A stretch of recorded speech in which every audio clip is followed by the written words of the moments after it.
Hi friends, ಹೇಗಿದ್ದೀರಿ? ಎಲ್ಲರೂ ಚೆನ್ನಾಗಿದ್ದೀರಿ ಅಂತ ಅಂದ್ಕೊಂಡಿದ್ದೇನೆ. ಬನ್ನಿ ಇವತ್ತೊಂದು ಹೊಸ ವಿಧಾನದಲ್ಲಿ, ಕಡಿಮೆ ಸಮಯದಲ್ಲಿ, ಕಡಿಮೆ ಇಂಗ್ರೀಡಿಯೆಂಟ್ಸ್ ಆಗಿ ಹೊಸ ವಿಧಾನದಲ್ಲಿ ಕ್ವಿಕ್ಕಾಗಿ ಮಾಡುವಂಥ ಒಂದು ಸ್ವೀಟ್ ಮಾಡುವ, ಕೊಬ್ಬರಿ ಮಿಠಾಯಿ ಮಾಡುವ, ಬರ್ಫಿ ಅಂತ ಹೇಳ್ತೀವಿ ನಾವು. ಕೊಬ್ಬರಿಯದ್ದು ಬರ್ಫಿ ಮಾಡುವ ತುಂಬ ಅದ್ಭುತವಾಗಿ ಬಂದಿದೆ.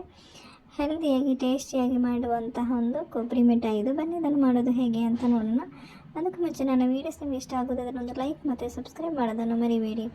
ಇಲ್ಲಿ ನಾನು ಕೊಬ್ಬರಿ ಮಿಠಾಯಿ ಮಾಡಲಿಕ್ಕೆ ನಾನು ಒಂದು ತೆಂಗಿನಕಾಯಿ ಪೀಸ್ ತಗೊಂಡಿದ್ದೇನೆ. ಇದರಲ್ಲಿ ಒಂದು ತೆಂಗಿನಕಾಯಿ ಇದೆ ಮತ್ತು ಒಂದು 300 ಗ್ರಾಮ್ ಬೆಲ್ಲ ತಗೊಂಡಿರೋದು ನಾನು.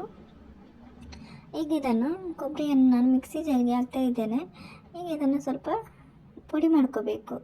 ಇದನ್ನು ತುರಿದ ಹಾಗೆ ಸ್ವಲ್ಪ ಪುಡಿ ಮಾಡ್ಕೋಬೇಕು. ನೋಡಿ ಈ ರೀತಿಯಾಗಿ ತುರ್ಕೋಬೇಕು. ನೋಡಿ ಈ ರೀತಿಯಾಗಿ ಆಗಬೇಕಿದು. ಈ ರೀತಿಯಾಗಿ ಮಾಡ್ಕೋಬೇಕು. ನಂತರ ಈಗ ಬೆಲ್ಲವನ್ನು ಸ್ವಲ್ಪ ನೀರು ಹಾಕಿ ಇದನ್ನು ಕರಗಿಸ್ಕೋಬೇಕು. ಸ್ವಲ್ಪ ನೀರು ಹಾಕಬೇಕು. ಇದು ಮೆಲ್ಟ್ ಆಗಬೇಕು ಬೆಲ್ಲ. ಈಗ ಇದನ್ನು ನಾನು ಗ್ಯಾಸ್ ಮೇಲೆ ಇಟ್ಟು ಇದು ಚೆನ್ನಾಗಿ ಕರಗಲಿ ಬೆಲ್ಲ. ಇಲ್ಲಿ ನಾವು ಇದು 1 ಟೇಬಲ್ ಸ್ಪೂನ್ ನಾನು ತುಪ್ಪ ಹಾಕ್ತಾ ಇರೋದು. ಈಗ ನಾವು ತುಪ್ಪ ಕರಗಿದ ನಂತರ ಇರುವಂಥ ಕೊಬ್ಬರಿಯನ್ನು ಹಾಕಿ ಚೆನ್ನಾಗಿ ಫ್ರೈ ಮಾಡ್ಕೋಬೇಕು. ನೋಡಿ ಈ ರೀತಿಯಾಗಿ ಇದನ್ನು ಕೊಬ್ಬರಿಯನ್ನು ಚೆನ್ನಾಗಿ ಫ್ರೈ ಮಾಡ್ಕೋಬೇಕು. ಮೀಡಿಯಂ ಫ್ಲೇಮಲ್ಲಿಟ್ಟು ಚೆನ್ನಾಗಿ ಇದನ್ನು ಫ್ರೈ ಮಾಡ್ಕೋಬೇಕು. ಕೊಬ್ಬರಿ ಚೆನ್ನಾಗಿ ಫ್ರೈ ಆಗಬೇಕು. ನೋಡಿ ಈ ರೀತಿಯಾಗಿ ಕೊಬ್ಬರಿಯನ್ನು ಚೆನ್ನಾಗಿ ಫ್ರೈ ಮಾಡ್ಕೋಬೇಕು. ನೋಡಿ ಈ ರೀತಿಯಾಗಿ ಕೊಬ್ಬರಿ ಚೆನ್ನಾಗಿ ಫ್ರೈ ಆದರೆ ಟೇಸ್ಟಿಯಾಗಿ ಬರ್ತದೆ ಮಿಠಾಯಿ. ಕೊಬ್ಬರಿಯ ಬರ್ಫಿ ಚೆನ್ನಾಗಿ ಬರ್ತದೆ. ಹಾಗೆ ನನ್ನ ವೀಡಿಯೋಸ್ ನಿಮಗೆ ಇಷ್ಟ ಆಗೋದಾದರೆ ಒಂದು ಲೈಕ್ ಮತ್ತು ಸಬ್ಸ್ಕ್ರೈಬ್ ಮಾಡೋದನ್ನು ಮರಿಬೇಡಿ. ಹಾಗೆ ಪಕ್ಕದಲ್ಲಿರುವ ಬೆಲ್ ಐಕಾನ್ ಕೂಡ ಪ್ರೆಸ್ ಮಾಡಿ, ನಿಮಗೆ ನೋಟಿಫಿಕೇಷನ್ ಬರ್ತದೆ.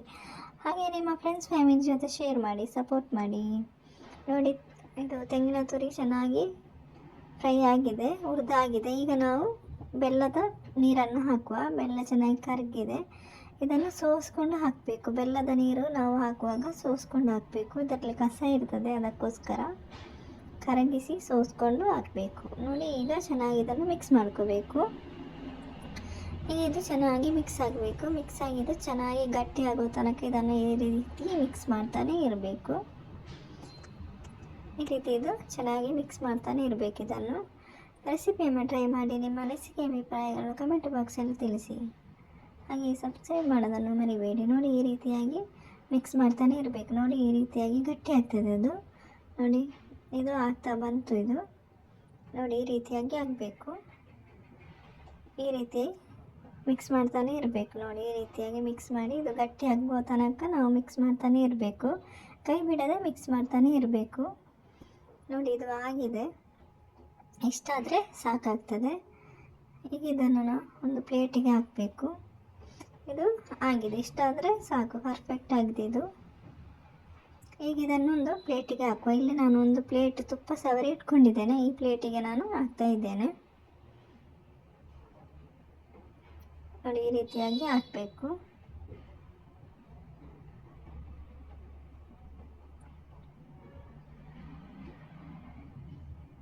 ಮಕ್ಕಳಿಗೆಲ್ಲ ಇಷ್ಟವಾಗುವಂಥ ಒಂದು ಸ್ವೀಟ್ ರೆಸಿಪಿ ಇದು. ನೋಡಿ ಈಗ ಇದನ್ನು ಈ ಥರ ಲೆವೆಲ್ ಮಾಡ್ಕೋಬೇಕು. ಚೆನ್ನಾಗಿ ಈ ರೀತಿಯಾಗಿ ಲೆವೆಲ್ ಮಾಡ್ಕೋಬೇಕು. ಇದು ಈಗ ತಣ್ಣಗಾಗಬೇಕು. ಚೆನ್ನಾಗಿ ಇದು ಲೆವೆಲ್ ಮಾಡಿದ ನಂತರ ಇದನ್ನು ತಣ್ಣಗಾಗಲಿಕ್ಕೆ ಬಿಡಬೇಕು. ನೋಡಿ ಈ ರೀತಿಯಾಗಿ ಮಾಡಿಕೊಂಡ ನಂತರ ಚೆನ್ನಾಗಿ ಇದನ್ನು ಲೆವೆಲ್ ಮಾಡ್ಕೋಬೇಕು.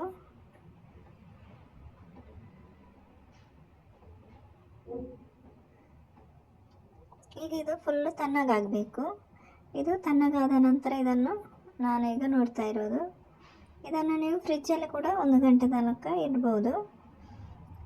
ನೋಡಿ ಇದು ತಣ್ಣಗಾದ ನಂತರ ನಾನು ನೋಡ್ತಾ ಇರೋದು. ನೋಡಿ ಅದ್ಭುತವಾಗಿ ಬಂದಿದೆ. ಈಗ ಇದನ್ನು ಕಟ್ ಮಾಡ್ಕೋಬೇಕು.